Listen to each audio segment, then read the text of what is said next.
राहुल और मनीषा शादी के बाद अपना गृहस्थ जीवन शुरू करने के लिए एक नए शहर देहरादून जाते हैं। लेकिन शादी में इतना खर्च होने के बाद अब उनका बजट थोड़ा कम हो गया था। इसीलिए उनके पास कोई सस्ता घर किराए पर लेने के अलावा और कोई चारा नहीं होता। जिस रात वो होटल में रुकते हैं, उसी रात एक लड़का वहां से कहीं जा रहा होता है। आज मौसम कितना सुहाना है।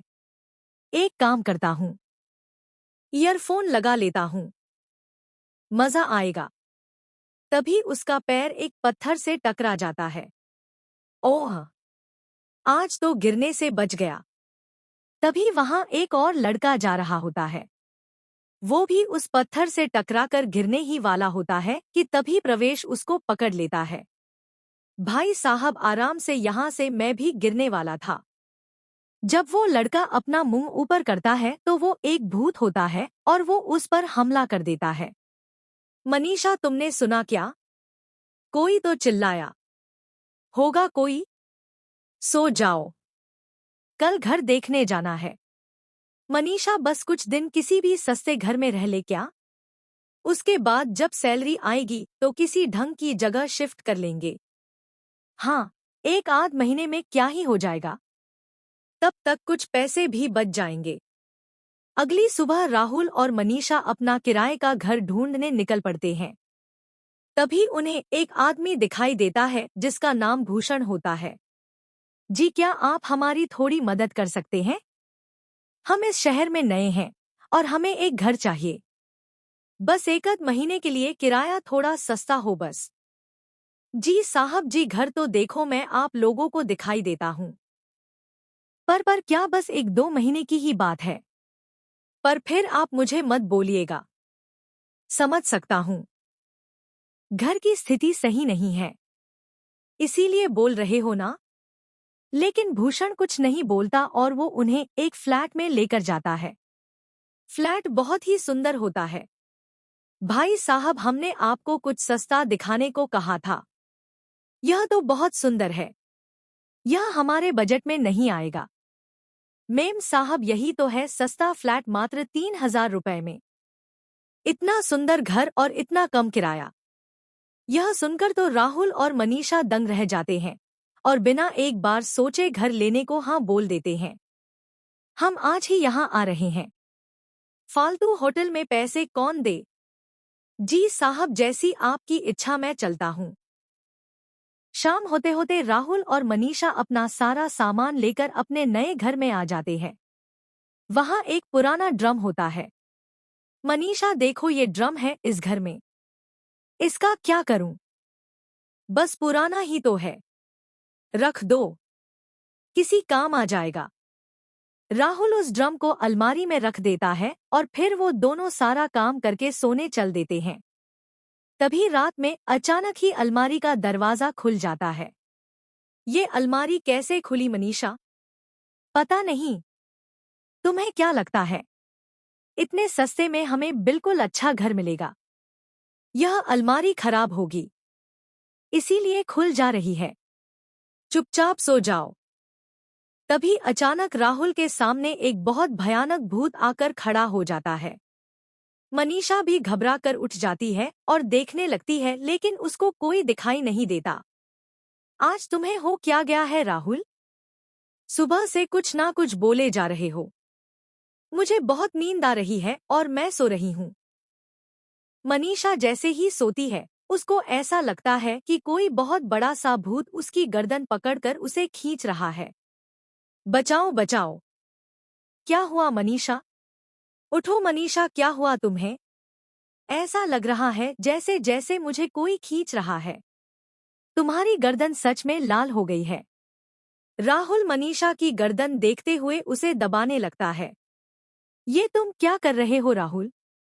मुझे दर्द हो रहा है, छोड़ो मुझे। एकदम से राहुल की आंखें लाल हो जाती हैं और वो मनीषा की जान लेने लगता है। मनीषा बहुत जोर से चिल्लाती है। राहुल को होश आता है और वो मनीषा का गला छोड़ देता है। राहुल, दूर रहो मुझसे, तुम मेरे पास मत आना। मेरी भूल थी जो मैंने तुमसे शादी की और यहाँ इतनी दूर चली आई। इतना बोलते बोलते मनीषा एकदम से बहुत जोर जोर से हंसने लग जाती है। उसकी आंखें भी लाल हो जाती हैं और वो आदमी की आवाज में तुम्हें मार डालूंगा। फिर मनीषा एकदम से हवा में उड़ने लगती है और फिर वो ड्रम ही अलमारी से निकलकर बाहर गिर जाता है। क्या हुआ मनीषा तुम्हें? मैं कोई मनीषा नहीं हूँ। आज तो तू गया। जैसे ही वो राहुल पर हमला करती है, राहुल बहुत तेज चिल्लाता है और मनीषा भी चिल्लाने पर होश में आ जाती है। ये क्या हो रहा है राहुल हमारे साथ? हवा बहुत तेज चलने लगती है और एक भयानक भूत उनके सामने आ जाता है। मैं भी देखता हूँ कितने दिन तुम दोनों यहाँ जिंदा बच पाते हो। इतना बोलकर वो भूत एकदम से गायब हो जाता है और वो ड्रम भी अपनी जगह पर चला जाता है। राहुल हम बेकार घर में रह लेंगे लेकिन इस घर में नहीं रह सकते हम। हमें जाना होगा यहाँ से। मैं सुबह होते ही बात करता हूँ उससे। कंगाली में आटा गीला हो गया। सुबह होते ही दोनों भूषण के पास जाते हैं लेकिन भूषण उन्हें नहीं मिलता। यह भूषण जाने कहाँ रहता है। हमने उससे कुछ नहीं पूछा और पैसे भी दे दिए। दोनों वहां पहुंचकर भूषण के बारे में पूछताछ करने लगते हैं लेकिन उन्हें कुछ पता नहीं चलता।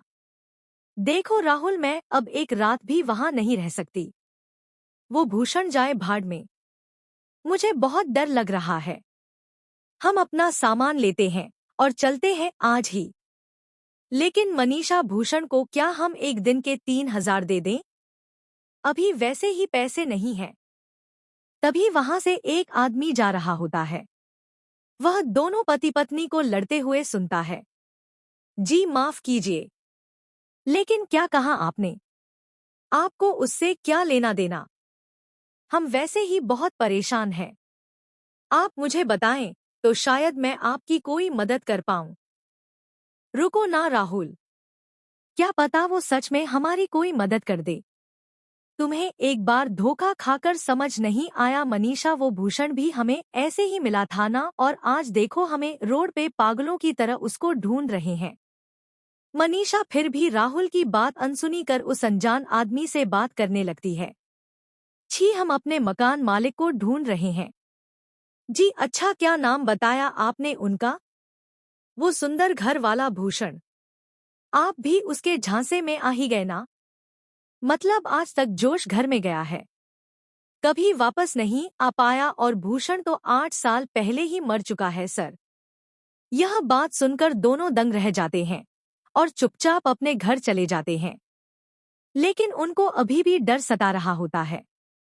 कुछ तो होगा जिससे हमें इस भूत से छुटकारा मिले। तभी हवा तेज हो जाती है।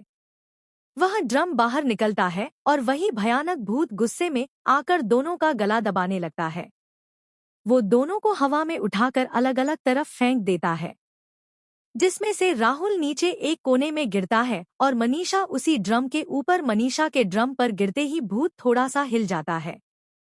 मनीषा उस ड्रम को देखती है तो उस पर एक तारीख लिखी होती है, 25 फरवरी 2017। यह तारीख तो 8 साल पहले की है। मनीषा उस ड्रम को खोलती है तो उसमें भूषण की तस्वीर, कुछ कपड़े और एक चिट्ठी होती है। मनीषा भूत से बचते हुए वो चिट्ठी पढ़ती है। चिट्ठी में लिखा होता है, यह ड्रम और इसमें रखी यह तुम्हारी आखिरी निशानी है भूषण। लेकिन अब मुझे यह घर छोड़कर जाना पड़ेगा। लेकिन हमारी यादें हमेशा यहीं रहेंगी। तुम्हारे जाने के बाद मेरे पास इस घर को बेचने के अलावा अब कुछ नहीं है। तुम्हारी पत्नी सुधा। अब मनीषा को सारी बात समझ आ जाती है। भूषण रुको, तुम ऐसा नहीं कर सकते हो। मैं यह ड्रम फेंक दूंगी अगर तुमने एक और बार हाथ लगाया राहुल को तो। राहुल अपनी पत्नी को देखता रह जाता है कि वो इतना प्यार करती है उससे। वो कभी नहीं चाहती होगी कि तुम ऐसे लोगों को परेशान करो। माना कि तुम्हारे